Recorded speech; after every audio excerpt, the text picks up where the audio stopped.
and they wanted to probably meet to get today. And it'll all be all about football 3 minutes at the media day there in Las Vegas. Yeah, it will be. Yeah. All right, well, let's do that then. Let's do a little Pac-12 conversation because the poll is out. It's the media poll, what the scribes and the broadcasters believe. And here's the way that they see how the Pac-12 will play out. Number 1 is USC. 2 is Washington, 3 Utah, 4 Oregon, 5 Oregon State, 6 UCLA, 7 Washington State, 8 Arizona, 9 Cal, 10 Arizona State, 11 Colorado, and 12 Stanford. Where are you, Manu? You know what? USC, Washington, Utah, Oregon, I think that's the usual suspects right there. Fair. Oregon State, with the great year they had last year, I think they're about there. You look at UCLA. I think Arizona with Jed Fish's third year, I'd give them a little more credit. 2 minutes. I might have them at number 6. Okay. Versus UCLA. Yeah. But it's pretty much the usual suspects. Looking at Oregon, maybe Oregon State, UCLA, depending quarterback wise, yeah, always, because you look at USC and Washington, they got the top 2 quarterbacks in the league. Oregon's got Bo Nix. So you look at the 4 quarterbacks. By the way, we'll catch up with Ty Thompson, the backup quarterback from Oregon. He'll join us at 2:30 here. Was at Mesquite High School and been there at Oregon the last 3 years. But you know what? I'm ASU 10th. I think we hit that a little bit yesterday, Jackson. I figured they'd be at the bottom of the barrel. I expect them to be better than Colorado as far as Stanford is concerned. I don't know. I mean, Cal, ASU, Colorado, Stanford, I think that depends on what the weather's like, which way the wind's blowing. Sure. You look at those bottom 4.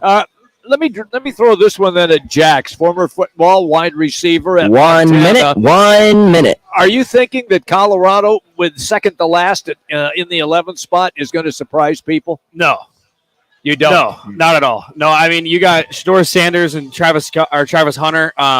Good players, good talent. It's going to be a tough awakening. I mean, when I look at their schedule, they got to play USC, they got to play Washington, and they got to play Utah and Oregon. So they got all 4 of those top teams on their schedule. But again, if you're Deion Sanders, you want to get a couple wins. Their win total right now is, I think, at 3.5. Right. But they're not looking to win it all this year. But look next year for Colorado to get things rolling. But yeah, 11. It doesn't surprise me. I'm kind of shocked. Stanford at the bottom of the barrel? No, not Stanford. I'm more surprised UCLA at 6, but even Cal at 9. I would think Cal would be under at least Arizona State. People were on Cal recently, and I don't understand why. Yeah, but last year the biggest jump and the surprise was Oregon State. They were. And with John Smith as the head coach, can they make that extra jump? Very difficult for them, I think, to jump past Oregon, Utah, Washington, USC because of the quarterbacks, because of the talent they have. Sure, yeah. And Oregon's got a new offensive coordinator there and the new coaching staff. And then Bo Nix coming back was probably huge. And a lot of that with Bo Nix was pretty much he wanted to make sure that with the new offensive coordinator coming in, he was comfortable and to understand what they're going to have, what they're not going to have. Mm-hmm. And obviously he had some very frank, very direct conversations. With, I believe, Will Stein's the new offensive coordinator. And whatever you heard, which was a surprise to all of us, I felt, and I don't know about you, Jax, that he was coming back for his 5th year. I was surprised. And I think the other thing what happens too, guys, is guys will put a feel out there. Where am I going to be drafted? Will I be drafted? And will my chances improve by staying one more year? And maybe instead of being drafted in the 4th round, I might get drafted in the 3rd round. Maybe the 2nd. Or the 2nd, yeah. But I think there's enough feelers out for Bo Nix. Probably a wise decision. Okay. Much like Tyler Shuck we had on yesterday, Texas Tech quarterback.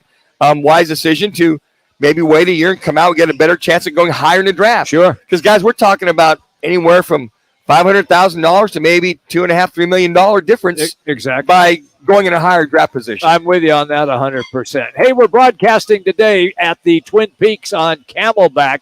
And coming up next, it is our random, senseless, useless facts of the day. It is all presented by our Valley Chevy dealers, and it is